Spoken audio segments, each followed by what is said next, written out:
Hi everybody. In today's video, I'm going to teach you about a few very simple yet surprisingly easy to overlook facts about attention and hopefully encourage you to wield yours wisely as you continue to build that life that you're not looking to escape from, that life that really moves you. If you often feel scattered or overwhelmed or like you're always reacting instead of choosing, that's an attention problem. And the good news is that you can reclaim your attention at any point. As a personal development, leadership, and team building coach, I'm often working with people in a one-to-one setting. There's two of us there and we're interacting, but the focus is only on one person. The attention is only on the client. And I often say that a big part of what I do in those sessions is move attention, which brings me to my first point about attention, my first fact about attention for you today. Attention is something you can move. Now you can move it across time and space. For example, if I ask you right now to think of where it was that you went to school when you were 10 years old, you would have to move your attention back in time and space to get that information. And if I ask you about your weekend plans or your holiday plans, you would fast forward your attention to get the answer. So you can move it across time and space, but you also can move it inside and outside of yourself. Now let's start with this attention out state. Our senses are always taking in information from our surroundings, what we can see, what we can smell, what we can hear, what we can taste, what we can touch. We get all that information by keeping our attention out. So this attention out state is quite familiar and it's endlessly useful and necessary. And you're probably very well versed, or at least strive to be versed at keeping your attention out. It's what allows you to get things done, taking in information from your surroundings and responding accordingly, meeting needs, responding to demands, being productive, and keeping the peace. That's a lot. And it strikes me that this is a useful habit that was ingrained in us pretty early on. It was encouraged, rewarded, celebrated. Look what little Katie did. Look what little Brian said, keeping your attention out. And this continued, in the workforce and in life. It's what keeps us functioning and productive, keeping our attention out. Um, and one more thing I want to add here is that our collaboration with technology, it's added another layer of complexity to this already complex attention out space. So not only do we have all the things, all the stimulation from our environment, now we have these screens, multiple screens, multiple devices, often with lots of tabs open up. And if we're not careful with our attention, if we don't wield it wisely, then our attention is out and scattered all over the place, bouncing around. And it doesn't feel good to be bouncing around all over the place all of the time. The mind really, it craves focus. And pulling our attention back in to check in with ourselves about where it is that we want to focus our attention back out again, that's always up to us. But reeling our attention back in, a lot of us don't have that much practice doing that. So it feels almost unnatural, like uncomfortable, even a little bit boring and pointless. And for some of us, a little bit anxiety provoking because we've been so conditioned to be always doing something. I remember when I first started going to yoga classes at my rock climbing gym.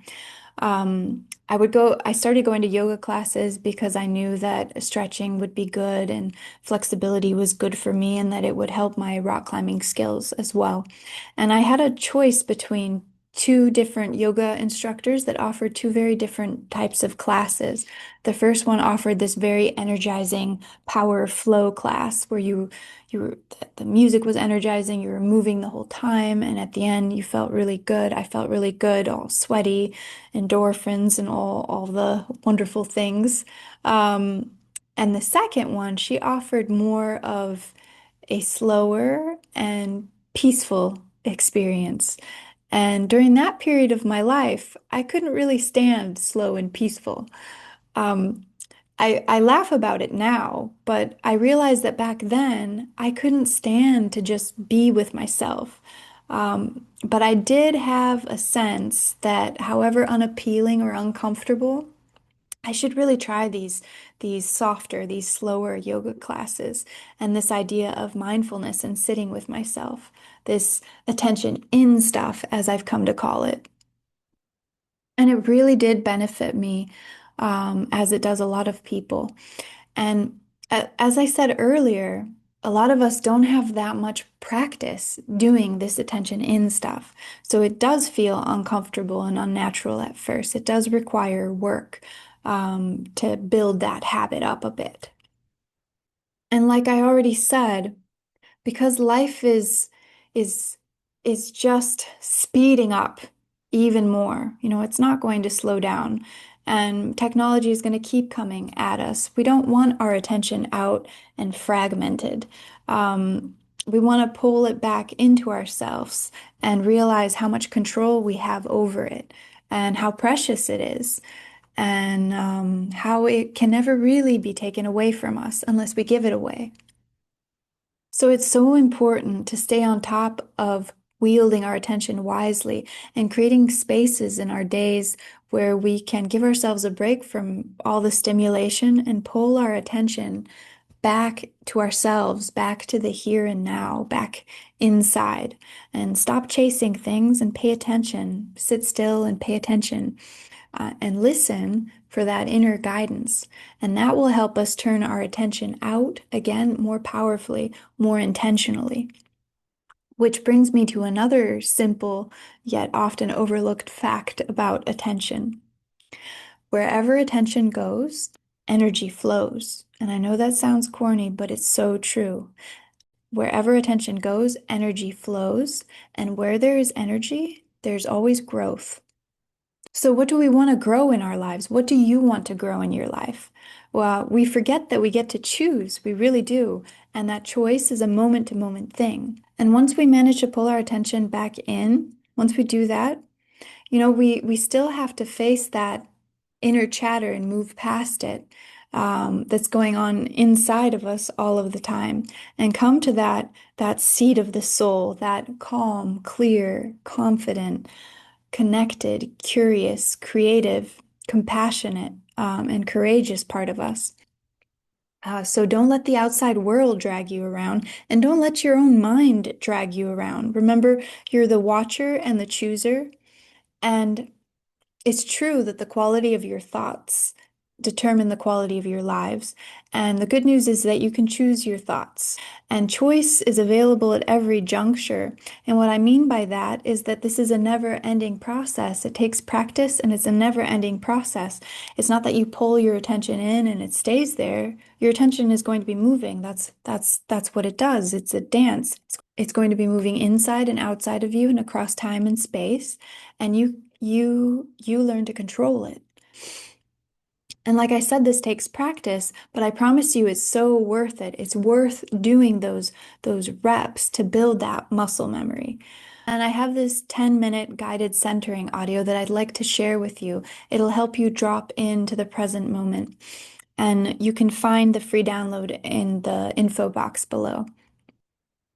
And also, if you could use some guidance to help you move from stuck and scattered to clear, grounded, and taking decisive action, I have this 2-hour self-paced workshop that includes a training portal, a guidebook, audio, video, and exercises. And I'll also link that below for you to check out. Again, attention is something you can move, and wherever you put your attention, growth happens. And it's always worth connecting with yourself, checking in, because that's where you'll always find your next best step forward. Attention in and focused attention back out. And remember, attention is the most precious thing you have, and it's the most precious thing that you can give. So I want to say thank you for giving me some of your attention today, and I'll see you in the next video. Thanks for watching. And you might want to check out this video up here next, all about building a life that moves you and close-knit spirited teams.